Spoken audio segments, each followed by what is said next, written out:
Article 370 पर supreme court के फैसले से पहले ही जम्मू कश्मीर में राजनीतिक हलचल बढ़ गई है। जी हां, आर्टिकल 370 से संबंधित मामले पर सुप्रीम कोर्ट के फैसले से पहले ही जम्मू कश्मीर के पूर्व मुख्यमंत्री और डेमोक्रेटिक प्रोग्रेसिव आजाद पार्टी के अध्यक्ष गुलाम नबी आजाद का बड़ा बयान सामने आया। जहां बड़ा बयान देते हुए उन्होंने क्या कुछ कह दिया, चलिए आपको सुनाते हैं। इस वक्त तो एक अंदाज़ा ही लगाना है। तो कल 10 बजे जब जजमेंट आएगी, वर्डिक्ट आएगा, तो उस वक्त पता चलेगा कि क्या है कि कश्मीरियों के हक में है, जम्मू कश्मीर के अवाम के हक में है या उनके खिलाफ है।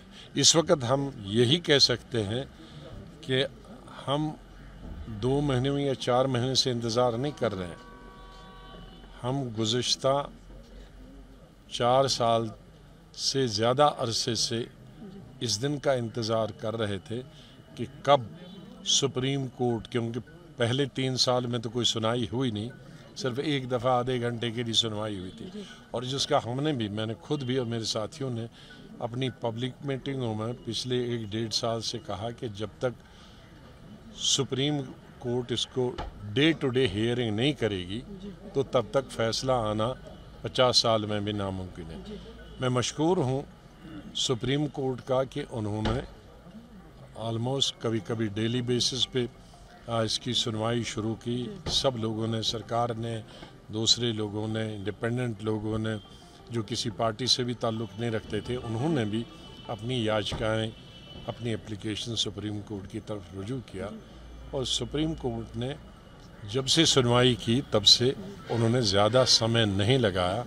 उनका आभार प्रकट करता हूँ, उनका शुक्रिया अदा करता हूँ। देखिए, सुप्रीम कोर्ट ने पहले ही कई बार एक तो इस मुद्दे को सुनने में बहुत देर कर दी, 5 साल लगाए इस मुद्दे को सुनने में। उसके बाद मैं समझती हूँ कि खुद सुप्रीम कोर्ट में कई बार जो पुराने हमारे जजमेंट्स आई हैं उसमें ये कहा गया है कि 370 को जम्मू कश्मीर की कॉन्स्टिट्यूएंट असेंबली के बगैर कोई नहीं हटा सकता है जी।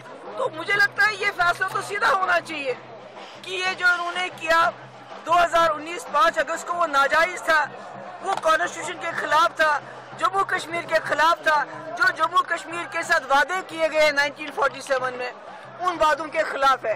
तो मैं पिछले कल रात से देख रही हूँ जिस तरह से अलग अलग जमातों के, खासकर पीडीपी का मैं सुन रही हूँ, हमारे वर्कर्स के लिस्ट लिए जा रहे हैं पुलिस थानों के जरिए। लगता है कि कोई ऐसा फैसला आने वाला है जो जम्मू कश्मीर या इस मुल्क के हक में नहीं है, बल्कि सिर्फ बीजेपी के एजेंडे को आगे चलाने के लिए है।